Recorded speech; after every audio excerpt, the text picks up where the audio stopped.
Hi everyone. In this video, I am going to tell you how you can find random peoples on Snapchat. It's a very simple process and a very good way to make friends from other location.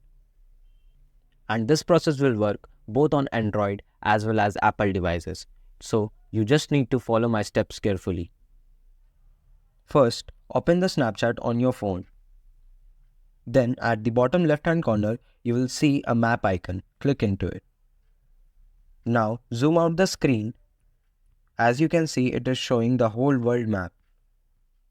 To find random peoples on Snapchat, scroll wherever you want according to your location and click on that particular areas. Let's take an example. I am choosing Saudi Arabia, so I am going to click into it.